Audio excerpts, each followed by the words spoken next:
urakoze twari twiteguye gutsinda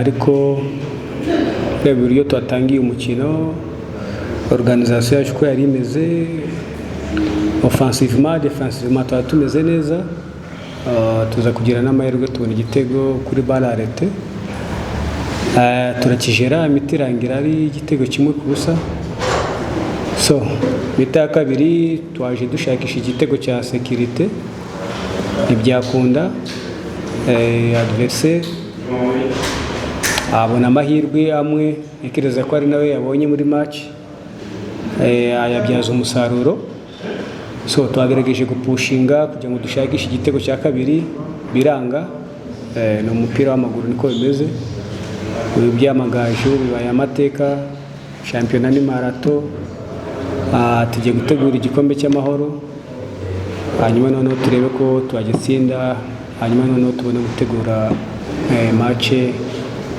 tuzahura na Marine tuzi neza ko nayo itazaba yoroshye ariko navuga yuko match ko yagenze umuntu yabyishimira kuko ugereranyije shampiyona yacu ukuntu imeze ukareba na adversaire ahantu yarari n'uburyo yakinaga mu by'ukuri wavuga yuko inota rimwe kuri twebwe nta kibazo turakomeza tumanaginge shampiyona kugeza igihe izarangirira kandi tubaza ko bizagenda neza shampiyona irakomeye shampiyona y'umwaka irakomeye buriya kujya gukina n'ikipe ya nyuma ku rutonde birutonde uko wakina n'ikipe ya mbere kuko ikipe ya nyuma iza yiyahura ibyo baba bakina ni ukwiyahura so ntekereza ko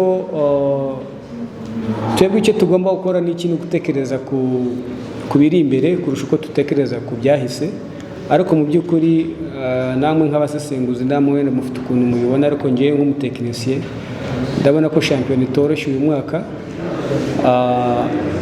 binagoye ko uyu munsi wavuga ngo ikipe runaka izamanuka kuko ugereranyije uburyo amagaju ari gukina mu by'ukuri bagerageje gukomeza iyi ritme bari bariho ntekereza ko wenda bashobora kuzagora andi makipe ari imbere yabo ariko nabwo baramutse batakaje indi match nabwo urumva none morale bahita basubira hasi so birasaba ko ari twebwe turi imbere gatoya tugomba kurwana cyane kugira ngo abari inyuma yacu batatwegera ikindi cya kabiri ntekereza ko n'abari inyuma nabwo ubwo nibyo bariho baratekereza kugira ngo begere imbere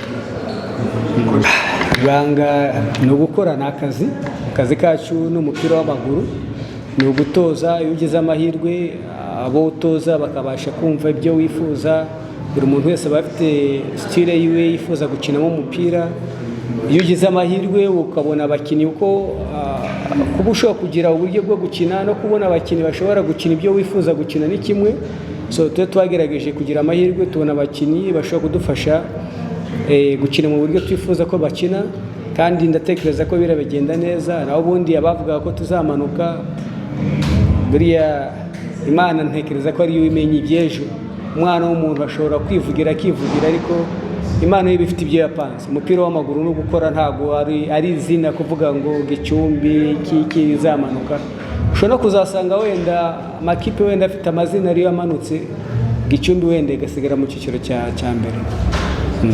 Être honnête avec vous, c'est toujours aussi difficile de jouer à l'extérieur, surtout un premier match. Voilà, surtout quand on ne connaît pas très bien le groupe, on vient d'arriver. Voilà, j'ai fait 3 séances. Il faut du temps pour connaître le noyau, comme vous savez, aussi s'adapter vite avec le climat ici. Mais pour être honnête avec vous, la première mi-temps, j'ai vu que les joueurs ils étaient un peu crispés, mais la deuxième mi-temps, on était nettement meilleurs. Franchement, on était meilleurs. Et d'ailleurs, voilà, on a égalisé au bon moment, on a dominé et même on a raté pas mal d'occasions. Donc voilà, ça s'est joué à quelques détails. On va essayer de travailler plus pour sortir le plus vite possible de la zone de relégation, comme c'est ça notre objectif. Franchement, au niveau des placements des joueurs, il y a énormément de travail tactique à faire, pour être honnête avec vous. Certains joueurs Ils sont un peu aussi au niveau physique. Ils doivent travailler plus, pour être honnête avec vous. Mais on va essayer de régler ça le plus vite possible. Voilà, il y a des matchs, des échéances qui arrivent prochainement. On a aussi la trêve internationale. On va essayer d'utiliser ça pour faire bonifier le groupe.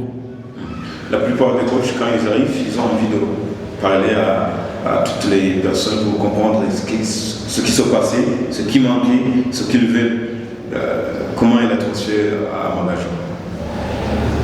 Par rapport à quoi? Par rapport aux joueurs? Oui, aux joueurs surtout. Ben franchement, quand je suis arrivé, j'ai trouvé déjà le groupe, il était en manque de confiance. Franchement, ça se voyait. Déjà, surtout contre la défaite de l'Hilal, elle a marqué le groupe. 8-0, c'est pas facile. Un groupe qui était un peu désorganisé, désorienté. Mais je trouve que voilà, on va essayer de travailler plus. Parce qu'en fait, le plus important, c'est le joueur, il a besoin de confiance. S'il n'a pas de confiance, il ne peut pas donner, il ne peut rien donner. Confiance et motivation, ce sont les clés pour avancer avec les joueurs. Et surtout dans cette période-là, il reste 15 matchs. Donc voilà, aujourd'hui, on est avant-dernier. Voilà, j'assume cette responsabilité parce que je viens d'arriver. J'ai pris ce challenge. Mais il faudra nous juger à la fin de la saison. Voilà, c'est ça le challenge que j'ai aussi avec vous.